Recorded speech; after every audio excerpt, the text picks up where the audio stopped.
So you can see we are right where we left off with printing two lines, hello world and hello world 2 to the screen. And in this video, I'm going to be going over variables and data types, the absolute fundamentals we have to understand before we can move on to anything more complex. So let's talk about what a variable is. Now, a variable, just like in mathematics, is something that holds a value. Now, in our case, that doesn't have to be just a number. It could be a string. It could be a boolean, an integer. Like, we're going to talk about the different values, and those are what are known as data types or objects. So let's start by just creating a variable. To create a variable, we need to first figure out what type our variable is going to be. In this case, I'm going to start with an integer, and then we're going to go through all the different types and talk about what the difference is. So to start, we're going to type int, declaring that this variable that we're about to type out is going to be an integer. We're then going to give a variable name. Now, the variable name should contain typically just letters and underscores. Now, I believe you can use numbers as long as it's at the end, but in our purpose, we're not going to do that. When we create a variable name, you have to make sure you do not use any spaces, and you don't use any special characters as well. So I'll go through a few examples of valid variable names and invalid variable names. So a valid variable name, for example, could be hello.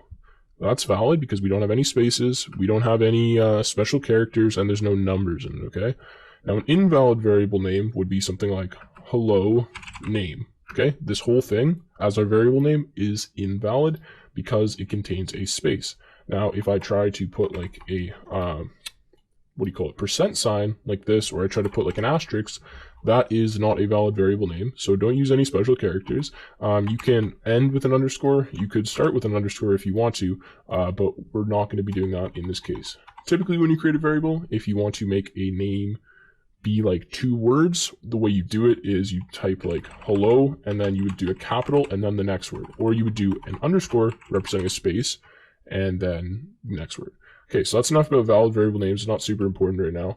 So I'm going to create my first variable, int hello world, and that's going to be equal to, by just putting an equal sign, whatever integer I want. So in this case, I'm going to say 5, and then remember in Java, whenever we end the line, so this is just saying my integer hello world is equal to 5, we need to terminate with a semicolon.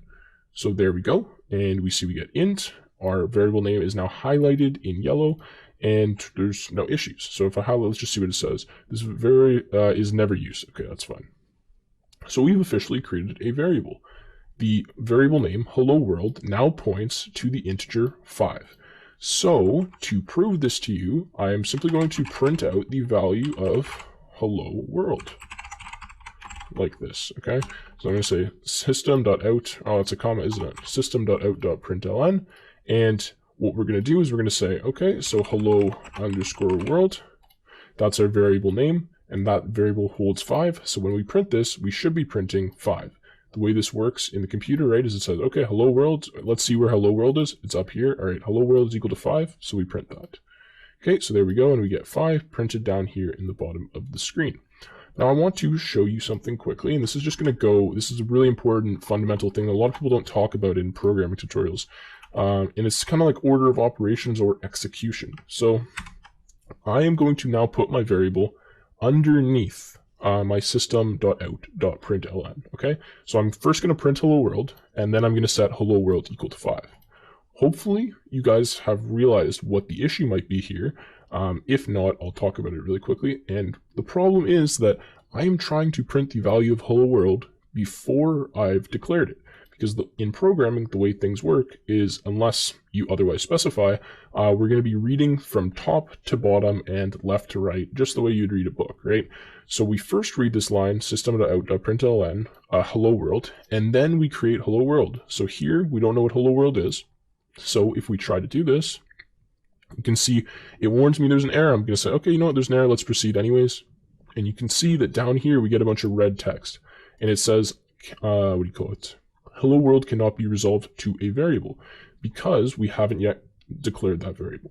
So we have to make sure whenever we're referencing or using variables that we first have them declared somewhere above our like the line that we're using them in. Okay, so there we go. We've created a variable hello world. We print that to the screen. Now let's create a few different variables and talk about what these types are. So in case I didn't really specify, int stands for integer, and that pretty much stands for any number that does not have a decimal point. So as soon as I put a decimal like this, like 5.0, this actually becomes a new data type, and that data type is called a float. Now, float stands for floating decimal point, which means any number that has a floating decimal point. So I'm going to say float, let's see, num2 is going to be my variable name, is equal to, and in this case, I'm going to say 5.0.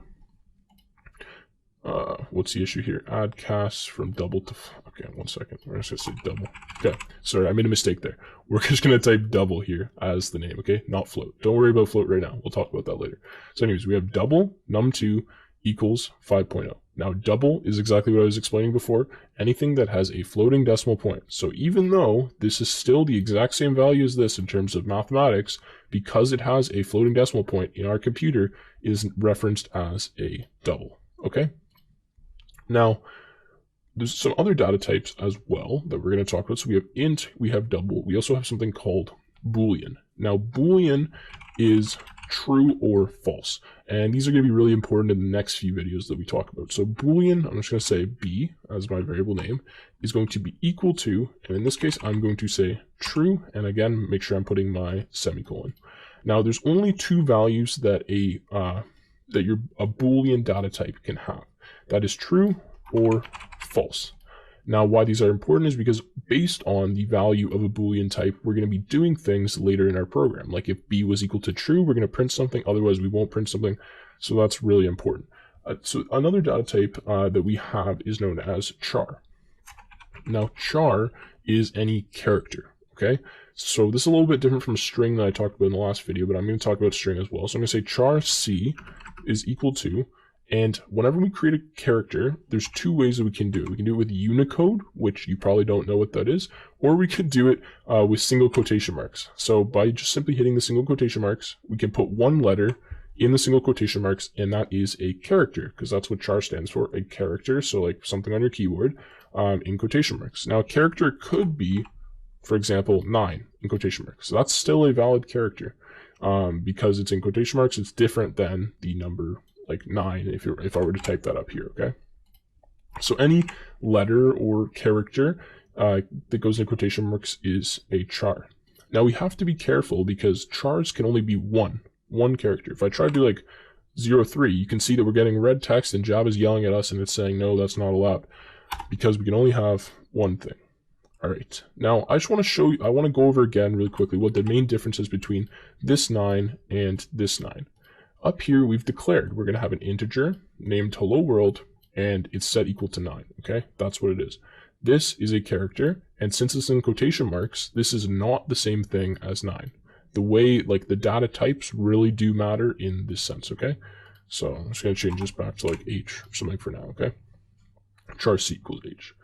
So that is extremely important. Now, string. This is another data type. It's a different kind of data type, which we'll talk about in a second. But to make a string, we do string, I believe with a capital, we'll see. And then we give a name. So for our variable, in this case, I'm just going to say str is equal to, and then this time for string, we use double quotation marks, okay? And I'm just going to say Tim in here. So chars, single quotation marks, and strings are double quotation marks, okay? And strings can contain anything in them. So I could have like 6, 7, 3 underscore star. That's a completely valid string. We can put any characters as long as they're within inside of these quotation marks, okay? Same thing with the character. If you put a 9 in a string, this is different than a 9 like this, okay?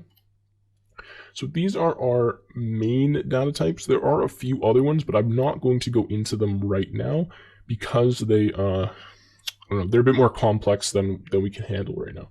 So pretty much though, you might notice that this string is highlighted as a different color than these. And see, int is orange, double is orange, boolean's orange, char is orange. Why is string blue?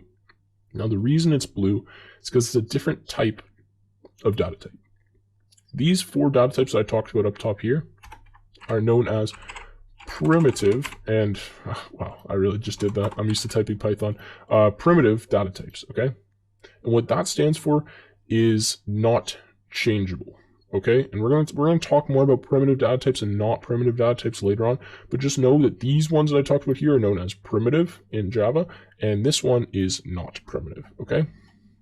So anyways, let's just see now, printing out like some of these data types, like what we get when we print them to the screen, right? So if I print, for example, C to the screen, well, you should guess what we're going to get. We get H because that's C. If we print str, we get 9, and so on. Now, last thing I want to show you with variables is that we can actually make variables equal to other variables, and we can add variables, and we can subtract variables. And that's what we're going to be doing a lot in the next video, but I want to just quickly introduce you. So for example, I want to create a new integer, okay? I'm going to say new integer, and I'm going to call it, let's just call it Tim, why not? Now, I want this integer to be equal to 9, okay? But I don't want to type 9 out. What I'm going to do is I'm actually going to type hello underscore world, like this. Now what we've essentially done is we've taken the value from hello world and we've assigned it to Tim. So now if we were to print Tim to the screen, we get the value 9. Now if I want to print hello world to the screen, you can see that we are still getting the value of 9. So now Tim points to hello world, which points to 9, right? So Tim is equal to 9 and hello world is equal to 9. And we can do that, and we can add variables together, we can subtract variables, we can do all kinds of cool things, and that's really the point of variables, right? So we just have to make sure when we're doing this, for example, that we don't do something like this. String Tim equals hello world. You can see here now it says cannot convert from int to string, because the data type string is obviously not the same as 9, so we can't do that until we learn about something called typecasting, which will be in a future video.